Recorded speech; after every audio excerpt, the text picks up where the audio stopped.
If you want war with the Islamic world, the towers will fall. If you want a pacifist and isolationist America to enter the Great War, a particular boat with civilians on board but weapons underneath will be torpedoed by the Germans. If you want to get the isolationist boobs of Middle America into a global struggle in the early 1940s, you allow the prospect of an attack that you know is going to happen to occur, and you make sure that your aircraft carriers are not there, and you blame the middling officers who are there for the incompetence retrospectively, because it is the moment to kickstart democratic engagement with heroic and Spartan activities.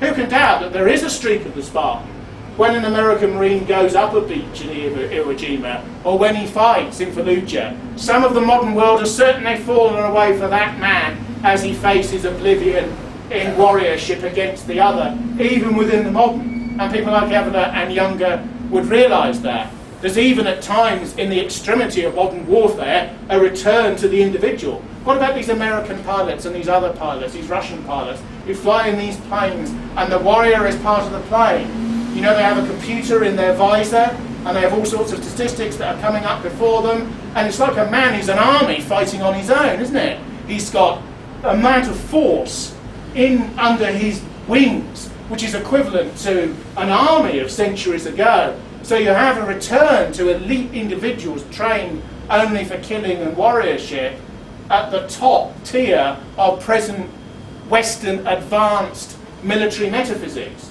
Because the interesting thing about Evola's way of thinking is it's creative. Most right-wing people are pessimistic introverts who don't like the world they were born into. But Evola seems to me to be, in some ways, an extravagant, optimistic aristocrat who always sees not the best side of everything, but the most heroic side of everything that goes beyond even itself.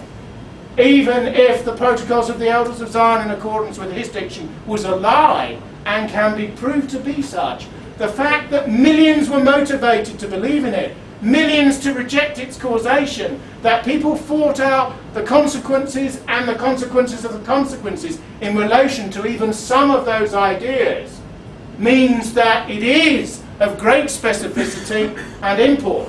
Nietzsche has the idea that a man stands on the edge of a pond and he skims a pebble into the pond, and it skips across the water. You know, when you get the skimming right, and it goes and it goes and it goes, and wave upon wave moves upon the surface, and you can't predict the formulation of the wave and the current that it leads into, and that history has unknown consequences.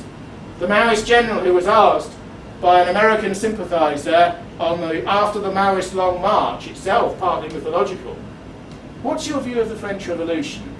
And he memorably replied, "It's too early to tell, because it's only 200 years back." That is the sort of perspective that Evola has. And although there will be crushing defeats, and men are now of his sort, aristocrats of his sort, for whom the modern world has no time, play polo, waste your money, sort of go to brothels, gamble all the time. There's no role for you. The world is ruled by machines and money and committees and Barack Obama. You know, American rightists call Obama Obamination. Like, instead of abomination, that's a villain in a Marvel comic, actually. But never mind, isn't he the signification for everything that is declining in America? And isn't all of these middle-class tax revolt type movements, which are 100%, should we call them grassroots American, aren't they really within the allowed channels of opposition? He's a socialist, it's all about tax, it's not about anything else, it's all within the remit of healthcare, budgetary constraints and our views on same, etc., etc. What about the deficit? Aren't all of these movements and the sort of rage that they contain elements and spectrums of what he would call anti-modernity or semi-anti-modernity within modernity? None of us know what the future will hold, but it is quite clear that unless people of advanced type in our group believe in some of the traditions that they come out of again, they will disappear. And in Evola's view, they would deserve to disappear. So my view is whatever one's view, whatever one's system of faith, And don't forget, in the Greek world, you could disbelieve in the gods and think they were metaphors, you could kneel before a statue of them, or you could have a philosophical belief in between the two. And all were part of the same culture, all were part of the same city-state, and if called upon as a free citizen to defend it, even Socrates would stand in line with his shield and his spear. All of Evola's books are now available on the internet. The most controversial passages about morphology and ethnicity are all available on the internet. Read Julius Evola. Read An Aristocrat for the Past and the Future. And look back at the perennial traditions that are part and parcel of Western civilization and can fuel the imagination and fire even of those who don't entirely believe in them. Thank you very much.